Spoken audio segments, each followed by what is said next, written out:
And welcome back to Bayou Time. I'm Jason Dagate. We're taping live on Tuesday night. It's about 15 after 6 or so if you're watching us live on Tuesday. So give us a call, 879-1231. Let's go right on down the line right now. Thank you for holding patiently. Welcome to Bayou Time. Hello? Hi. Hi. Yes, ma'am. I was going to get Obama phone number. You want to get his phone number? Why? Yeah, 'cause he cut my check and I ain't got no income. Okay. So I guess, and I take it that you are waiting on pins and needles to see if this is just political gamesmanship or if it's actually going to occur. Yeah. All right. Are you a little nervous right now that the check may not come on August the 3rd? Yeah. Okay. I'll see if Jason Dagate, our producer, can pull you up the White House phone number. But I don't have it in my cell phone, that's for sure. All right. All right. Thank you for the call. Good luck to you. Okay. As many of you know, throughout the national news today and this week, they've been reporting the issue of the deficit in the budget. And basically, we've borrowed all the money we can borrow in America, and we're at $14 trillion, and we can't go any higher. And basically, President Obama said in the CBS interview that there may simply not be enough money in the coffers to send out those checks on August the 3rd, and there is no guarantee that the Social Security checks will be sent out on August the 3rd. And that was something that kind of contradicted what his administration was saying beforehand, where they were saying, nope, we were going to get these checks out and those people are going to get their money. But now they're taking a step back and saying, well, wait a minute, maybe it won't occur. So I don't know if it's political gamesmanship, if you want to comment, if they're saying, you know, if it's the administration saying to the other side, look, guys, you need to come to the table, otherwise we're not going to be able to pay all these people their money. What do you think? Hello, welcome to Bayou Time. Thank you for holding. Yeah, Jason. Yeah. How you doing? I'm doing okay, thank you. How are you? I'm like a lot of people. I'm not too much of a happy camper seeing what you said when you opened a statement about not getting the Social Security check. We two sick people in the house, me and my wife, and we depend on that. And we're not the only ones. We got a lot of people depending on that check. And what these politicians are doing in Washington, D.C., they're lining up their pockets. And to me, this is the beginning of the end of the United States. I never thought I'd say this, but I'm kind of ashamed of the way things are going. Now, as far as kids, the shrimpers, I'm only 76 years old. I've been shrimping and I'm 14 years old. All right. And never, and I repeat, I have never caught a turtle in my net. Never. Okay. I don't know exactly what's going on. They're trying to shut down. But it's a crying shame. All right. You're starting to break up on me, but I think I got the gist of what you were saying there. Thank you for the call. I appreciate it. Saying he's been shrimping for, just under, I think, 60 years or so, if I did the math right. And he has never caught a turtle in any of his shrimp nets. So, as you saw the meeting, which was being held at the North Terrebonne Library, Jason Dagate brought you a little clip of that, and you had several sound bites from people that were attending the meeting.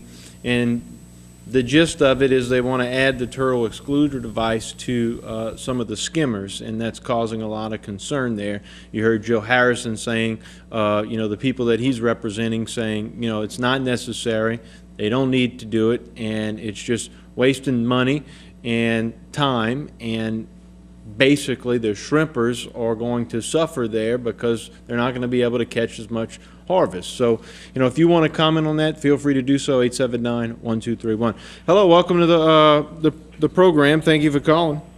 Hello, Jason. Yeah. Hey, Mr. Jason, this is Mickey Fonseca. I just want to announce that the 28th of July, the Disability Committee will be meeting in a sixth-floor conference room upstairs at the government towers. And what we do, we talk about disability issues in the parish. So if anybody needs to have a disability issue they need to discuss with us, please feel free to come up and talk to us. Okay. And if somebody has an issue that they would like to discuss, do y'all take that forth? What do y'all do with that information? We give it to the parish, and and we give recommendations to the parish on how to handle it, and then we send it to the parish as a recommendation, and they discuss it. Okay, very good. So if you want to see some proactive measures taken, regarding disabilities and things of that sort, then it's important for somebody to come and address y'all at that meeting. Yes, sir. And if they have any information, they need information, they can give me a call at 985-381-9938. Okay, and when's the meeting again? The 28th on Thursday the 28th. It's usually held every 3 months. It's the last Thursday of the month. It's the 28th of July at 5:30 in this month we're having it at the 6th floor conference in a conference room on the 6th floor upstairs. 6th floor of the government tower building. Okay, thank you very much, Mickey. Thank you, Mr. Jason. Okay, you're welcome. Bye-bye. Okay. All right, let's go down to the next caller. Hello, welcome to Bayou Tom. Good evening, Jason. Hi. It's my understanding, Jason, that if Congress fails to act by the end of this week, there won't be enough time to get it done by the 2nd of August. So yeah, you may be right. This week is showdown. The end of this week is showdown. And, people might speculate as to what may happen concerning us not paying our debt and losing our credit rating. Mm-hmm. But like I hear some of the people that are most knowledgeable on this subject, they keep saying, well, why would you want to find out, So, but I believe that if Social Security checks and veterans checks and people living on disability, and if they have, if they still have loans out, second mortgages and all on their homes, I guess we're all going to be living in a big culvert in the front ditch at HTV, and we might be able to get some scraps, from the garbage or something. But talking about this debt ceiling. Timothy Geithner, well, both the Treasury and the Fed, they both agree that we need to raise the debt ceiling. Democrats are willing to raise the debt ceiling, and I think Republicans are willing to raise the debt ceiling. The problem is the youth and inexperience of the Tea Party freshmen. That's where the problem is. That's what's got it all bowled up right now. Well, but I think and that's because they're probably saying, well, I don't want to raise the debt ceiling anymore. Well, because they already think it's too high. Think about it, Jason. The Tea Party is something relatively new in terms of elections and I think in the last couple of years, the Tea Party rose out of all this anger from the 8 years before. But I did a little, I did a little research, and I found out that between 1960 and 2010, the debt ceiling was raised 78 times, 49 times by Republicans, and 29 times by Democrats. Okay. So it's not something that's new to politics. This has been going on for years, but I think it might be one of the scariest times we've ever seen because... So I guess the option, though, is either you start cutting things or you start increasing taxes, I guess, because you're going to have to come up with the money. And we know, we know which party wants to do what.